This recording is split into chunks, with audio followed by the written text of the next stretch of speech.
Hai guys, hari ini saya nak share pada anda macam mana nak tukar bearing tayar, brake pad dan disc rotor pada Vios 2015. First kali kita buka dulu nut drive shaft. Macam kereta ni, nut dia pakai saiz 30. Dekat caliper ni kita tahan dulu screwdriver. Yalah kalau tak macam mana kita nak buka kan, sebab nanti dia akan ikut pusing sekali.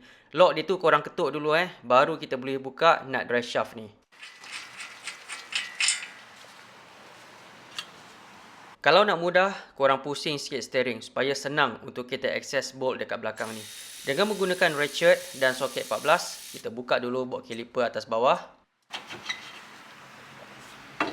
Brake pad ni saya tak tahu bila owner last tukar, tapi owner complain setiap kali kalau dipijak brake macam ada bunyi bergesel. Inilah punca dia.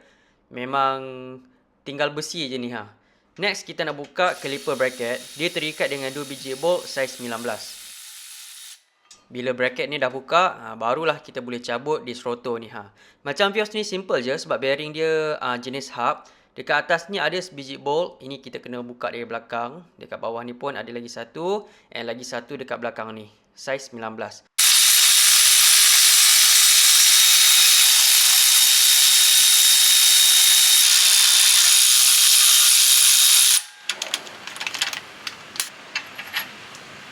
Sebelum buka bearing tu, korang jangan lupa disconnectkan dulu dia punya wire ABS. Macam kereta ni yang bagusnya, dia DIY friendly. Pasal kita tak payah nak pergi pump tu kan.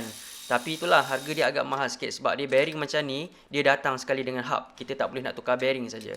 And dia datang sekali dengan wire ABS So, dia tak macam kita lain.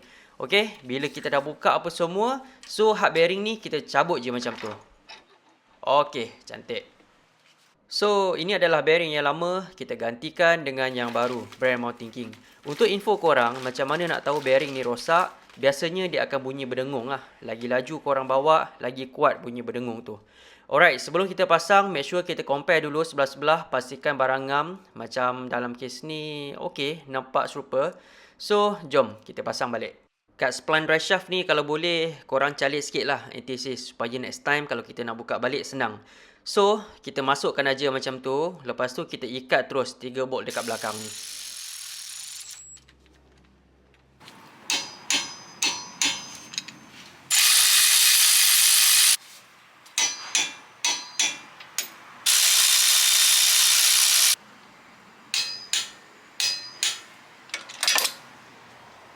Okey, lepas tu kita nak pasang balik dia punya wire ABS.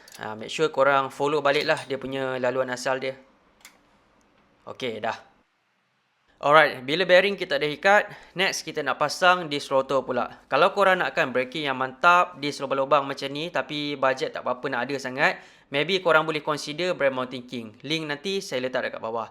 Okey, so kita masukkan aja macam tu. Lepas tu kita ikat balik lah caliper bracket ni.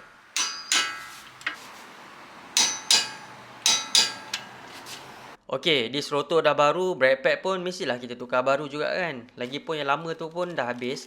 Sebelum kita pasang brake pad, dekat telinga atas bawah dia tu korang calik sikit grease supaya dia boleh slide dengan lebih smooth. And tak lupa juga korang cuci, greasekan balik guide pin. Make sure dia boleh main ke depan ke belakang macam ni Kalau dia jam, brake pad korang dia akan makan sebelah. Kalau macam ni dia boleh main, kira okey lah tu. Last kali kita ikat balik nut drive shaft ni. Korang jangan lupa ketuk balik dia punya lock. Okey, siap. So macam ni je lah tukar bearing tayar. Senang, plug and play saja. Tak payah nak bawa pergi pump. Okey, saya harap video ni bermanfaat. Macam biasa kalau korang tengah cari apa-apa barang, tekan je link dekat bawah. Alright, kita jumpa lagi next time.